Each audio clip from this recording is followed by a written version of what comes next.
Alors bonjour à tous, voilà, je m'appelle Jérôme Polente. Alors ici nous nous trouvons à l'Observatoire de Coat et si nous nous trouvons aujourd'hui devant vous, c'est pour vous parler de l'aurore boréale, en tout cas avoir un feedback de ce qui s'est passé ce jour-là, les aurores boréales qui ont éclairé notre ciel belge et qui étaient très impressionnantes à voir pour nous tous. Donc là je me retrouve en face de Maxime Lapagne. Et donc, voilà Maxime, j'ai un peu cette question à poser, c'est quel a été ton ressenti sur les heures qui ont précédé l'aurore boréale? Bonjour Jérôme, alors ici pour commencer, les heures qui ont précédé l'aurore boréale, ça a été plus de la gestion pour savoir si elles allaient bien avoir lieu, l'intensité des éruptions solaires qu'il y avait eu, voir si ça allait avoir un impact au niveau géomagnétique pour nous pour les aurores boréales, donc ça a été de la recherche, de l'information. On a suivi la page Facebook de la Société astronomique de Liège et de l'Observatoire de la Fosse, puis en même temps sur l'application Space Weather Live, avec la tâche solaire AR3664, si je ne m'abuse, et c'est à ce moment-là qu'on a commencé à voir si ça allait avoir lieu ou pas en fonction de ces annonces. Et donc voilà cette aurore qu'on a eu l'occasion de voir le 10 mai. Alors il y a eu toute une évolution et justement c'est un peu là la question que j'ai pour toi. Est-ce que tu peux nous retracer un peu le fil, le cours des événements en fait, qui ont précédé et qui ont accompagné on va dire l'aurore boréale que tu as eu l'occasion de voir? Bien sûr, alors je suivais un peu le fil d'actualité sur la page Facebook de la Société astronomique de Liège et l'Observatoire de la Fosse. Donc 18h c'était calme plat. On n'avait toujours aucune manifestation de l'aurore boréale proprement dite. Au fur et à mesure du temps, les heures avançaient. 18h calme plat, 19h une petite montée sur l'indice KP qui commence à monter, ce qui est l'indice de tempête géomagnétique. Donc ici à 18h c'était toujours sur l'indice KP 1, sur une échelle de 1 à 9. Donc 9 c'est très probable et même sûr et certain qu'il y en aura une. Donc je suivais les actualités, partout c'était affiché calme plat, donc il n'y avait pas encore d'intensité géomagnétique, la tempête n'était pas encore là. Mais après c'était vraiment la période de calme avant la tempête proprement dite. Vers 19h, 19h20, l'indice KP a commencé à monter, donc les publications de l'Observatoire de la Fosse et de la Société astronomique de Liège le montraient aussi. Ils commençaient à montrer comme quoi l'activité commençait à être exponentielle, je veux dire ça comme ça commençait vraiment à bien prendre. Donc là, on commençait vraiment à se projeter de pouvoir voir les aurores boréales. Alors voilà, 19h20, tout se déclenche. La Société astronomique de Liège poste une publication sur sa page pour dire que il y a un boom et que c'est le moment. Et donc toi Maxime, à ce moment-là, où étais-tu? Alors moi j'étais déjà présent sur le site de l'Observatoire de la Fosse pour faire mon repérage, pour trouver un petit coin pour pouvoir mettre l'appareil photo, afin de pouvoir réaliser vos petits timelapse des aurores boréales. Donc moi j'étais présent. Alors j'ai mis une publication aussi sur la page de la Société astronomique de Liège pour dire comme quoi moi j'étais présent dessus, donc pour signaler aux gens s'ils voulaient venir me rejoindre, qu'ils pouvaient. On était présents et on les attendait. Il est 21h et à ce moment-là le KP est de 8 sur 9. Ce que on pense qu'il est déjà très considérable, mais est-ce que toi, Maxime, tu peux nous confirmer que 8 sur 9, est-ce qu'on peut déjà voir quelque chose en Belgique? 8 sur 9, oui, c'est déjà exceptionnel, parce que c'est déjà un indice qui est très élevé. Sur une échelle de 9, on est à 8 sur 9, donc c'est déjà vraiment bien. Donc là, c'est vraiment la probabilité, et là, si la tempête géomagnétique se maintient, de pouvoir l'observer ici sur place. Donc le crépuscule était en train de tomber. Les gens arrivaient sur place, donc on était en train de leur proposer de s'installer, qu'ils trouvent une petite place pour pouvoir s'installer. Donc là, ça commençait vraiment à être intéressant et on se préparait bien.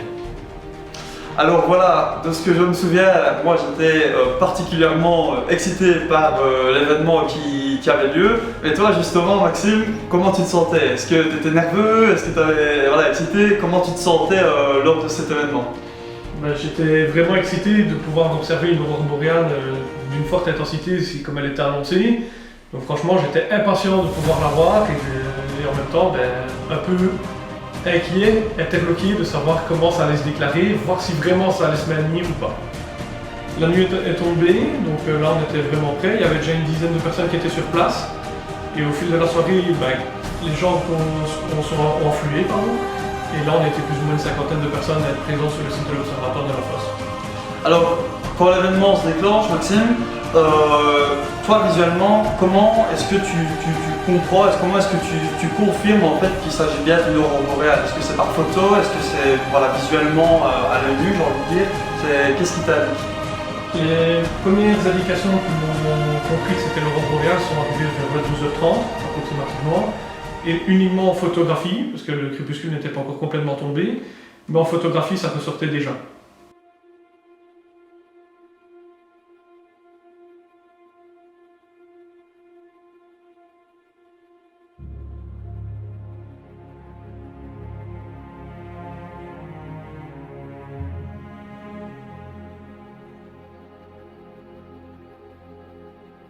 À ce moment-là, à partir du moment où les premières images sur l'appareil photo sont ressorties, on s'est référé aussi à Space Weather Life et Société Astronomique de Liège qui confirmaient que la DSKP était à 9 sur 9, ce qui est vraiment exceptionnel.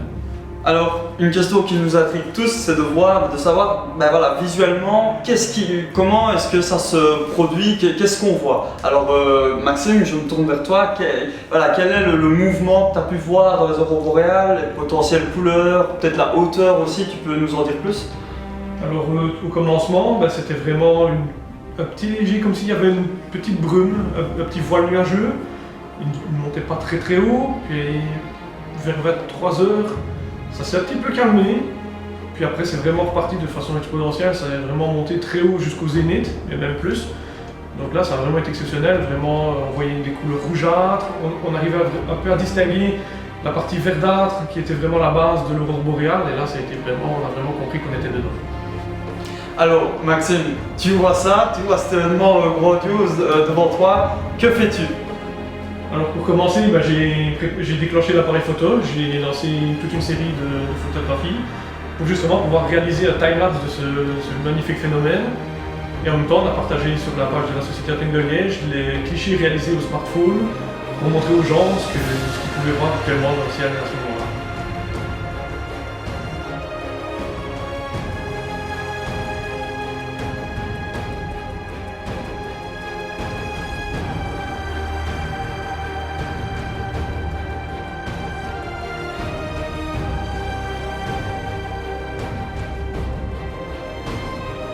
Maxime, alors, quand l'événement s'est produit, jusqu'à quelle heure est-ce qu'il s'est déroulé? Et aussi, est-ce que toi, tu es resté sur place avec potentiellement d'autres observateurs pour assister à la fin, on va dire, du phénomène?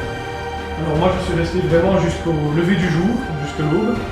Et le phénomène est resté visible jusqu'à l'aube. Et nous étions plus qu'une petite dizaine d'observateurs présents sur place afin de pouvoir contempler vraiment jusqu'au dernier moment ce magnifique phénomène. Le phénomène est vraiment resté jusqu'à 5 h du matin, vraiment jusqu'au moment où nous on ne pouvait plus le percevoir à l'œil nu, mais que les appareils photo arrivaient encore à le distinguer.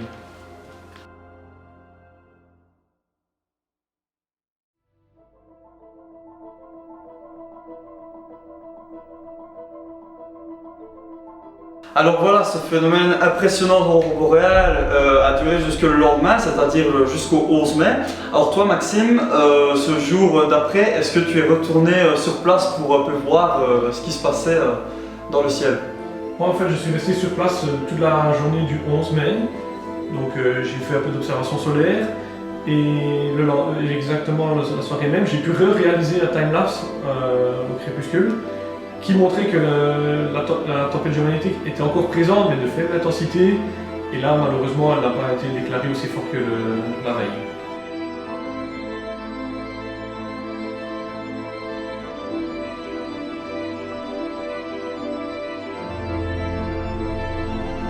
Pour conclure, Maxime, tu as eu la chance de vivre un événement extraordinaire. Alors, a posteriori, quelles sont tes impressions sur ce que tu as vécu? Alors, j'ai déjà vécu une aurore boréale du 5 novembre 2023, qui était de faible intensité, mais qu'on a pu observer. Mais celle d'ici de la nuit du 10 et du 11 mai, ça a été vraiment exceptionnel, un phénomène vraiment à ne pas rater une fois si on peut le vivre une fois dans sa vie.